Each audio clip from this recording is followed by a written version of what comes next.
What's going on, guys? Welcome back to the channel and welcome to a new video. Now today I have for you a point and shoot, but no ordinary point and shoot. This is the Nikon P1000. Now this dates back to 2018 and it features a 24 to 3000 millimeter zoom range on it. But before I get started on it, I'd like to thank Photo and Video here in Merivale, Christchurch, New Zealand for the loan of this camera for me to do a review on. So I thank them very much and appreciate the loan of it.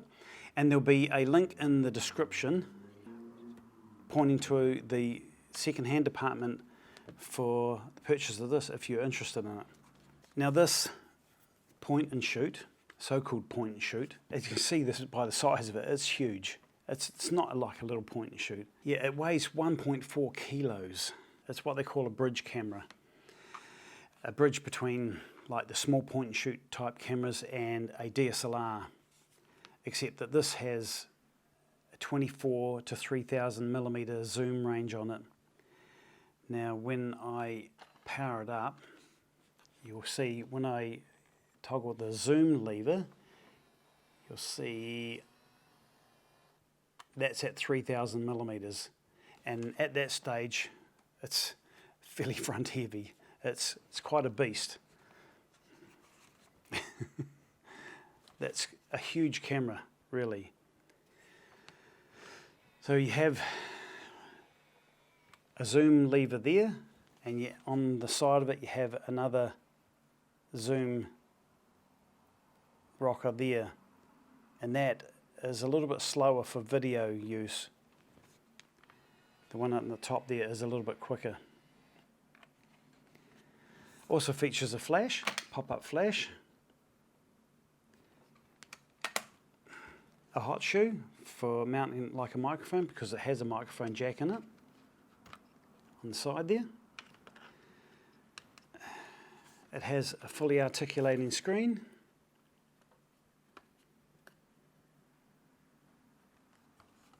As you can see.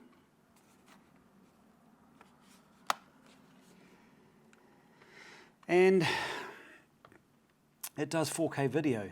Now, I borrowed this because I've seen many videos online showing the zoom range on this and how you can zoom into something miles and miles away and get a decent image of something, like miles and miles away.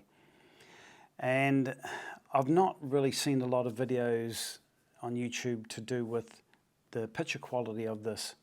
So I thought, well, I'll do a quick little review of the camera itself with some video samples and some still images.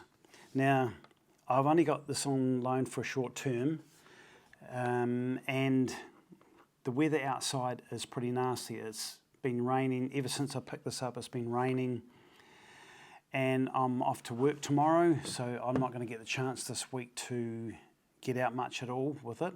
So I've had to do what I can inside here and out in the garden.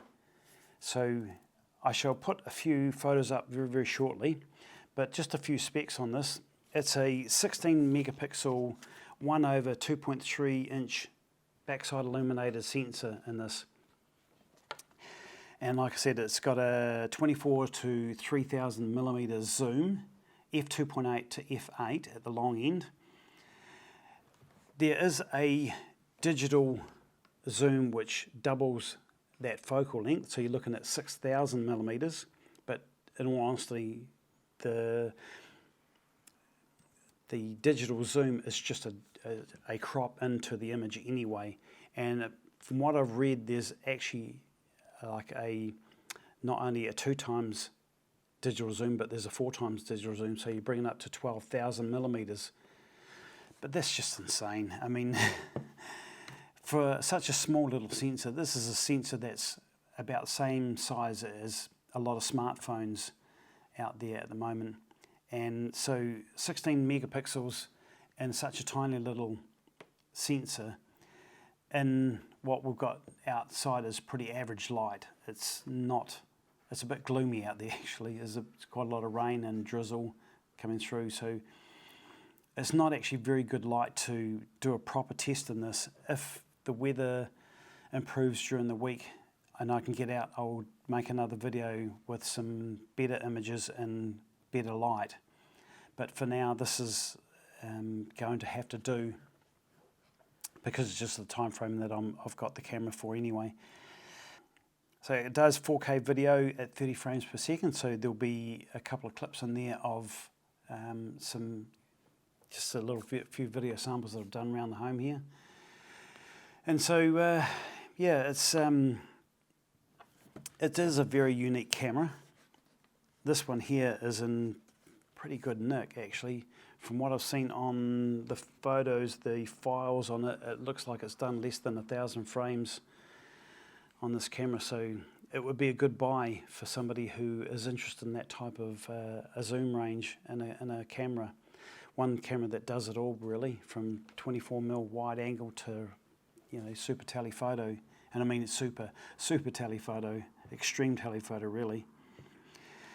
So with that being said, I shall put some images up on screen and a few video clips, and you can see what the image quality is like. Now some of them have, when I picked up the camera, it was set on auto ISO up to 3200 ISO, and so I've done a couple of photos with that, and I've also changed it, I've altered it down to ISO 100, so I've done some images with that as well.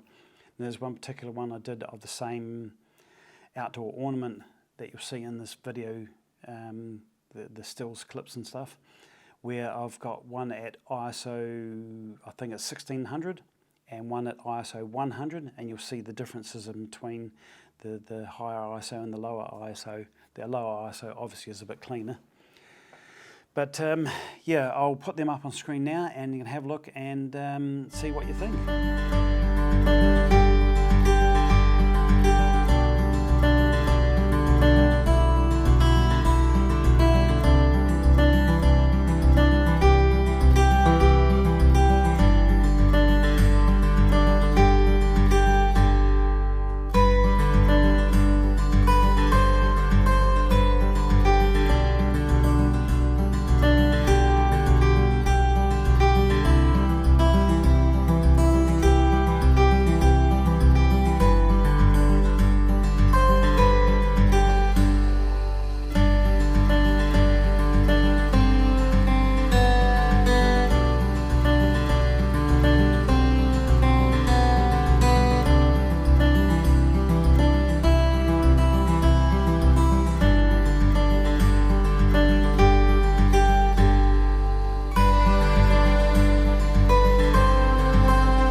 So what did you think of those images? Pretty average. I know the subjects weren't that great, but yeah, I worked with what I've got, with the weather we've got at the moment. Like I'm struggling to find, to know who this camera would be for. What sort of person would use a camera like this? I mean, it's just too big and bulky to cart around with you all the time, especially one-handed.